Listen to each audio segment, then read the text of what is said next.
Cassette 2, Side 2. Practice Test 4.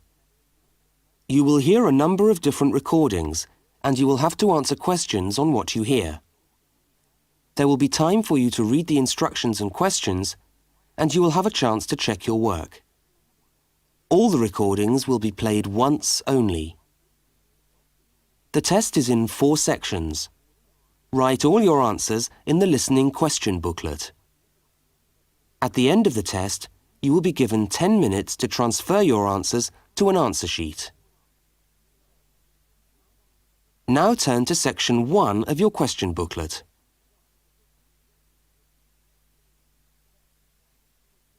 Section 1. 2 students meet on the university campus. They start a conversation together. First, look at questions 1 to 5. For each of the questions, 4 alternatives are given. Decide which of the alternatives, A, B, C or D, best fits what you hear on the tape and circle the appropriate letter.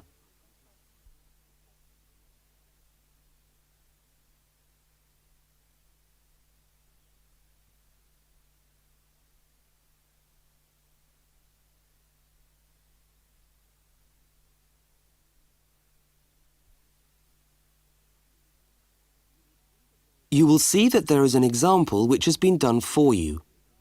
On this occasion only, the conversation relating to the example will be played first.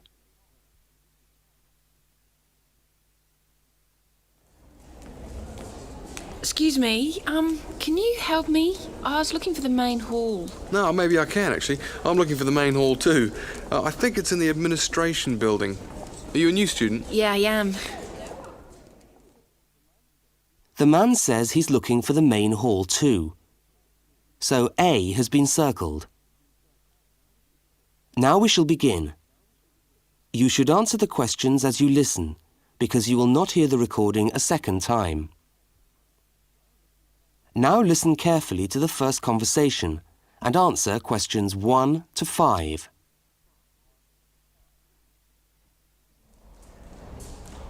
Excuse me, can you help me? I was looking for the main hall. No, maybe I can actually. I'm looking for the main hall too.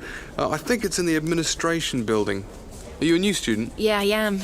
Yeah, I thought you looked as lost as me. I'm trying to find the admin building too so that I can register for my course. I don't seem to be having much luck. Well, look, according to this map of the campus here, you go straight up the steps, turn left, and the building's on the right. Okay, let's see if we can find it. Ah, this looks right. Yeah, it must be. Look, there are hundreds of other people here. There must be at least 50 people in the queue. We'll be here till gone 2 o'clock at this rate. Yeah, and I'm starving. So am I. Actually, I was on my way to the canteen to get something for lunch. Why don't I go to the canteen and buy something, and you stay here and wait? Good idea. What would you like? Pizza, sandwich, hot dog, fried rice? They do everything. Oh, something easy. Takeaway fried rice sounds good. Okay, fried rice. No, on second thoughts, I'll have a cheese and tomato sandwich. Right, 1 cheese and tomato. Anything to drink? Yeah, give me a coffee, would you? Hot coffee's a bit hard to carry. What about a Coke or an orange juice? Get me an orange juice then. Look, here's $5. Oh, yeah, take $2 back. Shouldn't cost me more than $3. Well, keep the 5, we'll sort it out later. Oh, and could you get me an apple as well? Okay, back in a minute.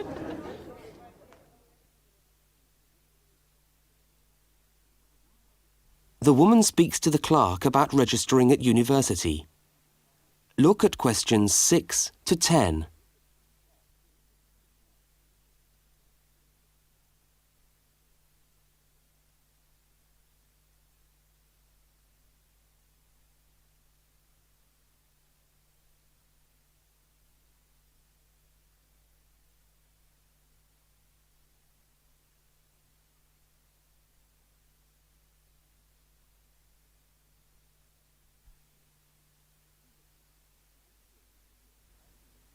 As you listen, complete the form by filling in the numbered spaces 6 to 10.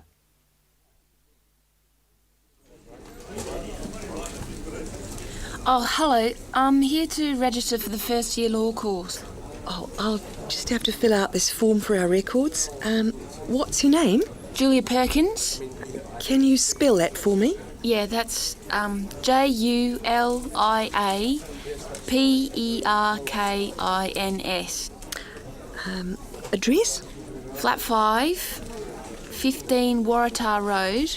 That's WARATAH, Brisbane. Brisbane. Oh, and your telephone number? Oh, we haven't got the phone on yet. We've only just moved in. OK, well, can you let us have the number once the phone's connected? And I'll make a note here, to be advised. And the course? Beg your pardon? What course are you doing? Oh, first year law? Right. Well, you'll have to go across to the law faculty and get this card stamped, and then you come back here with it and pay your union fee. Oh, thanks very much.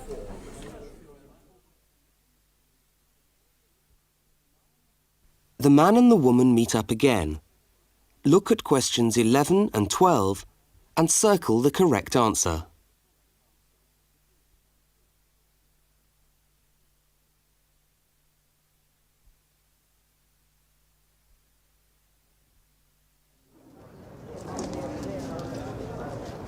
Oh, there you are. Oh, I thought you were never going to come back. Sorry, the canteen was absolutely packed and I had to wait for ages. And then when I got to the front of the queue, there'd hardly any food left. So I had to get you a slice of pizza. Sorry. Oh, that's okay. I could eat anything. I'm so hungry. Oh, and there's your bottle of orange juice and your apple. At least I managed that. Great. Thanks a lot. Oh, and here's your $2 back. Don't worry about it. Buy me a cup of coffee later. Oh, all right then. So how'd you go? Oh, well, in order to register, we've got to go to the law faculty and get this card stamped, and then go back to the admin building and pay the union fees. That means we're registered. After that, we have to go to the notice board to find out about lectures, and then we have to put our names down for tutorial groups and go to the library. Oh, no, great. Well, first let's sit down and have our lunch, eh?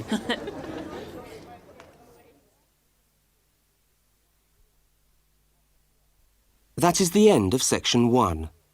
You now have half a minute to check your answers.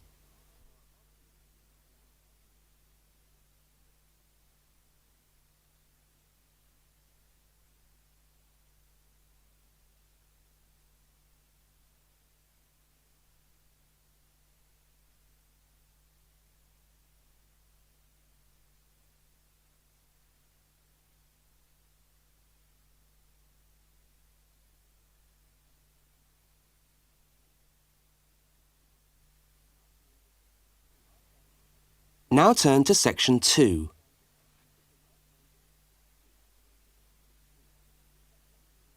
Section 2. You are going to hear a talk about banks in the UK. First, you have some time to look at questions 13 to 17.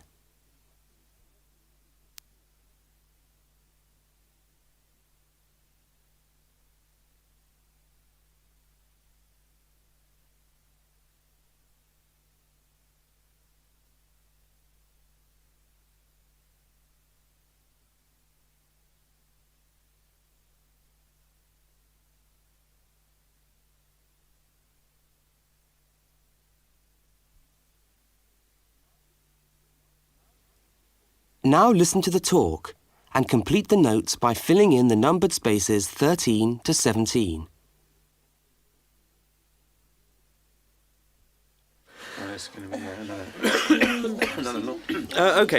Right. Thanks for turning up today. Thanks for turning up today to this short talk I'm going to give on student banking.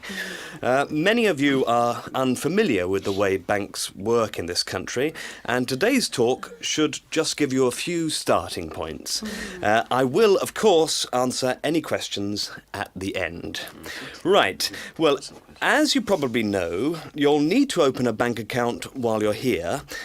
It's the safest place to keep your money, and it's best to open an account with one of the major banks. You should each have a handout with the names and addresses. Yeah?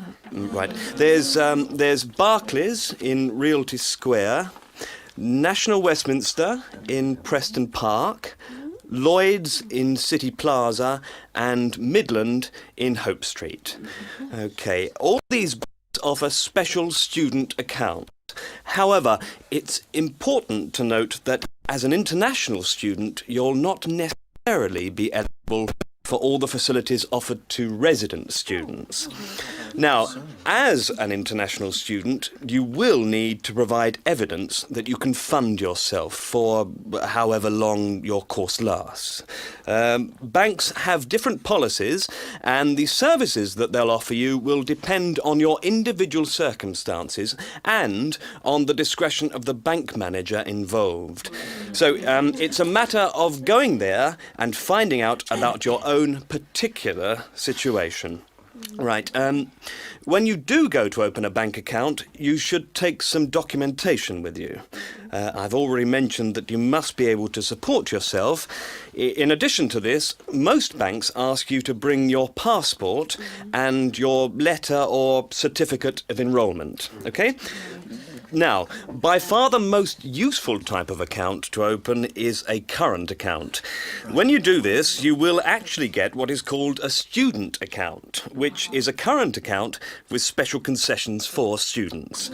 When you open the account, the bank will give you a checkbook, and you can use this to draw money out as you need it. If you need to write cheques in shops, you'll also need a cheque card. This is really an identity card, which guarantees that correctly written cheques up to the value stated on the card will be honoured by the bank. Okay? Everybody with me so far? Now look at questions 18 to 21.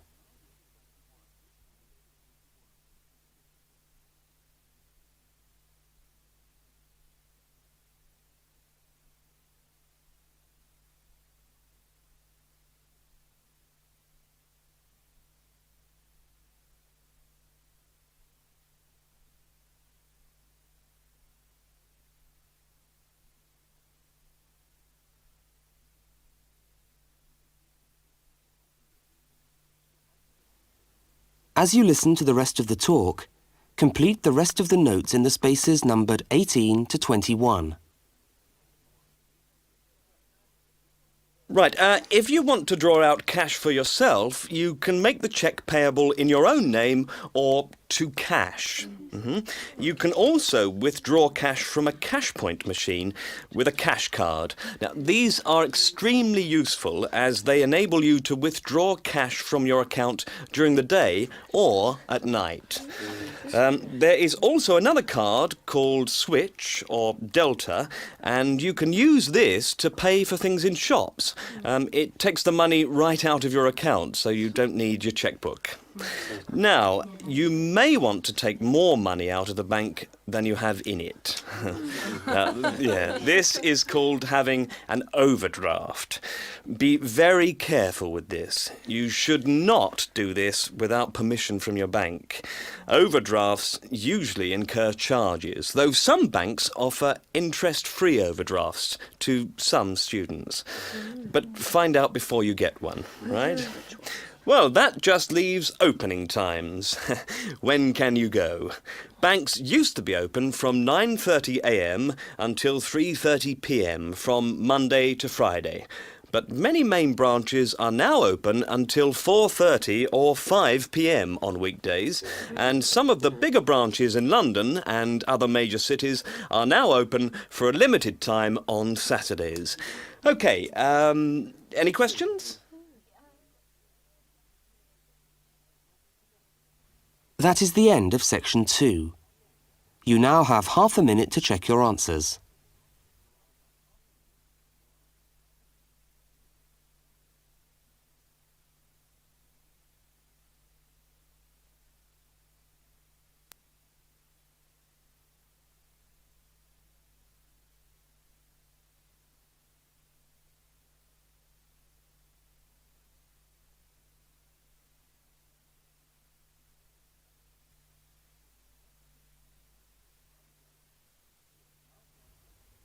Now turn to section 3.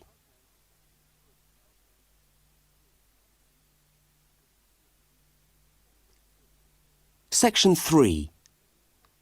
Two students, Dawn and Ilmar, are discussing a project that they are working on together. First, you have some time to look at questions 22 to 25.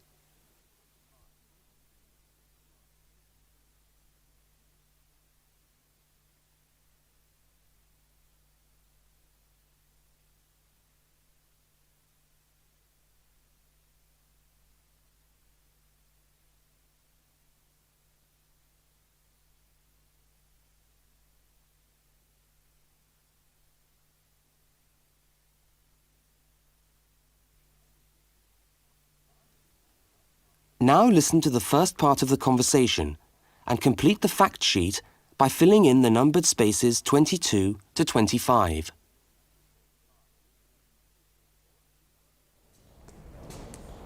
Hi, Dawn. Oh, hi, Ilmar. I'm glad I've bumped into you.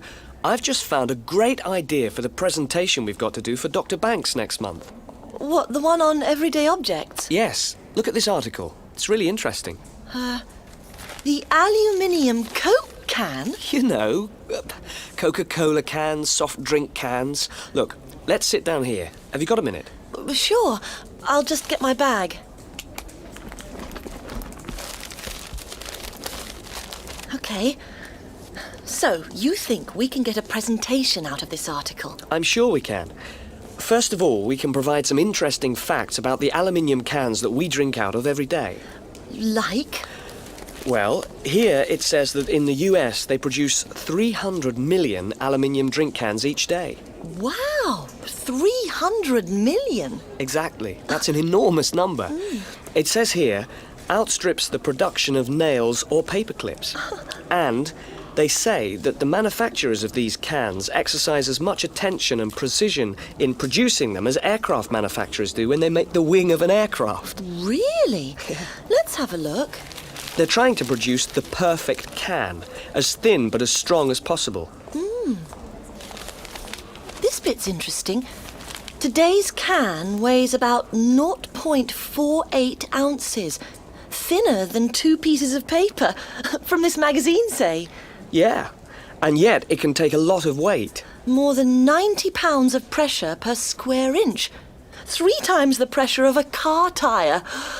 Okay, I agree. It's a good topic.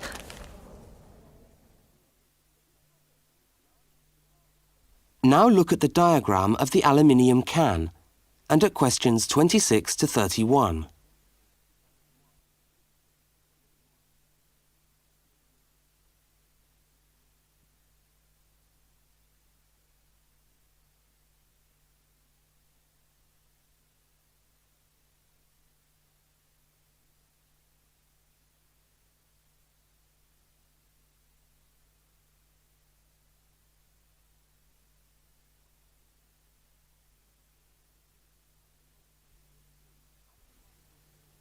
As the conversation continues, label the can by completing the notes in the numbered spaces 26 to 31. What I thought was that we could do a large picture of a Coke can and label it, and then talk about the different parts. Look, I've done a rough picture here. Okay, so where shall we start? Well, the lid is complicated. Let's start with the body first. I'll do a line from the centre of the can, like this, and label it body. What does it say? It's made of aluminium, of course, and it's thicker at the bottom. Right, so that it can take all that pressure. And then I think you should draw another line from the body for the label. Right, label. The aluminium is ironed out until it's so thin that it produces... Oh, what does it say? A reflective surface suitable for decoration. That's right. Apparently it helps advertisers too. Yes, because it's so attractively decorated. Good. And then there's the base. Yes, it says the bottom of the can is shaped like a dome so that it can resist the internal pressure. That's interesting. I didn't know that. Nor did I.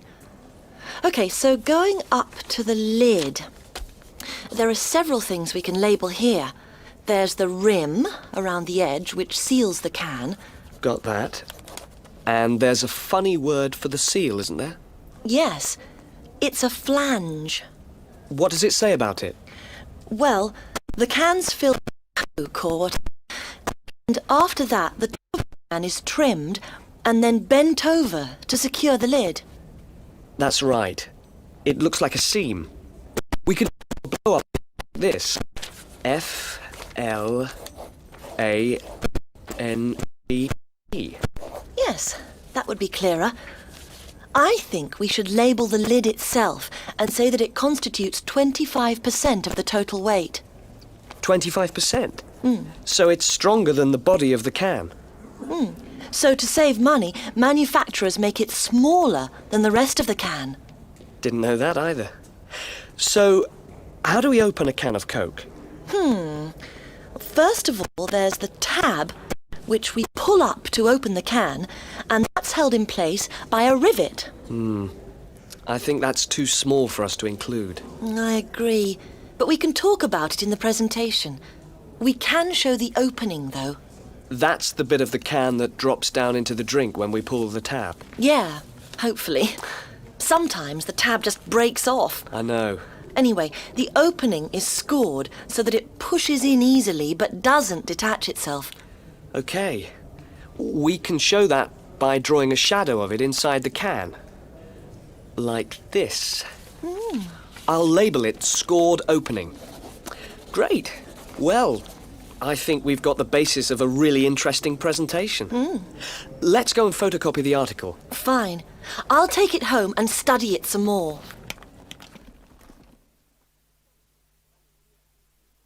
That is the end of section 3. You now have half a minute to check your answers.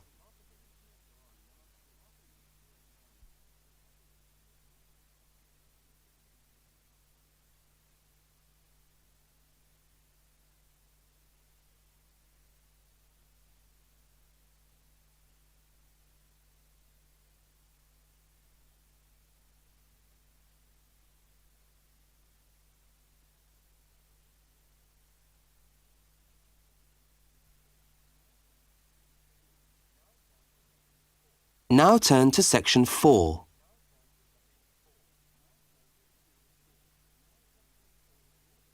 Section 4. You are going to hear part of a short university lecture. First, look at questions 32 to 42.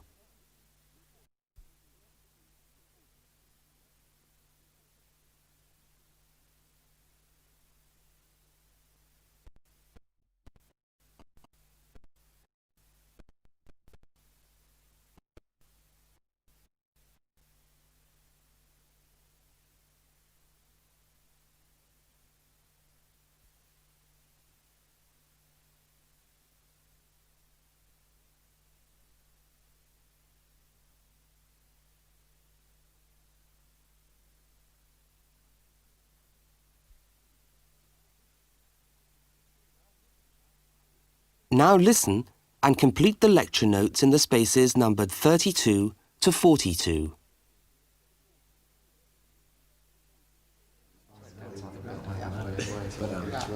Good morning and welcome to the university's open day and to our mini lecture from the Sports Studies Department. Now, the purpose of this lecture is twofold.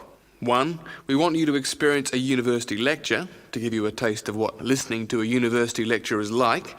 And two, we want you to find out something about the sports studies program at this university. So feel free to ask any questions during the talk and I'll do my best to answer them. Right, so what does a course in sports studies involve? Well, you wouldn't be blamed for not knowing the answer to this question because sports studies as a discipline is still comparatively new, but it's a growing area and one which is now firmly established at our university. Now, there are 3 distinct strands to sports studies, and you'd need to choose fairly early on just which direction you wanted to follow. And I'll just run over these now. Firstly, we've got the sports psychology strand. Secondly, we've got the sports management strand. And last but not least, there's the sports physiology strand. So just to recap, there's sports psychology, sports management, and sports physiology. Let's look first at psychology. Now, the people who study sports psych want to work with top athletes, and they're looking at what will take those athletes that 1% extra. What makes them win? When all other things are equal, physically all other things are equal, they want to know what are the mental factors involved. The sports psychologist works closely with the athlete through his or her training program and becomes an integral part of the team. In fact, you could say that they play just as important a role as the coach. So if you're interested in what makes people win, this could be the area for you. Now, secondly, we've got the strand which I referred to as sports management. And this goes hand in hand with the area of sports marketing. So you might like to think of this area as having two branches: management and marketing. On the management side, we look at issues relating to the running of sports clubs, management of athletes, that sort of thing. But then on the other side, we've got sports marketing. And this is the side that interests me more, because here we will look at the market forces behind sport. Questions like, why do people spend their money on a football match or a tennis game rather than, say, on buying a CD or going to the cinema? What are those market forces? Sport used to just compete with sport. Nowadays, it competes with other leisure activities. The spectators go to sport to be entertained rather than out of loyalty to a team. They want to have an evening out, and they don't want the cheap seats anymore. They want good seats. They want entertainment. And the professional sportsmen and women respond to this without question. They are there to give a performance. They provide the entertainment. So in the marketing course, we address all these commercial issues, and we look at how this hooks back into the management of sport. Now, the third branch of sports studies sometimes comes under another name and is also known as exercise science. And here we find that there are two distinct types of exercise science. The first is working very much at the macro level, what I call huffing and puffing people. So this looks at fitness testing, body measurement, all that sort of thing. But the more interesting side of sports physiology, at least in my view, is the side that's at the micro level, looking at cellular change. They're doing cellular research, looking at changes in body cells when the body is under stress. So that just about brings us to the end of our mini lecture for today. I hope you found it interesting, and I look forward to seeing you all on our course next year. But feel free to come and talk to me if you want any more information. I'll be over at that notice board near the main entrance. Thank you very much.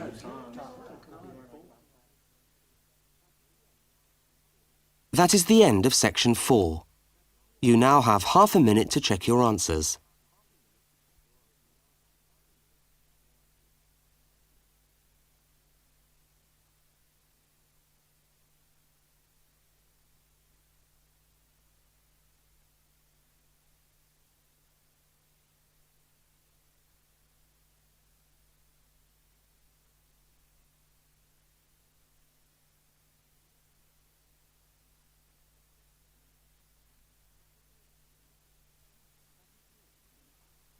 That is the end of the listening test. You now have 10 minutes to transfer your answers to the listening answer sheet.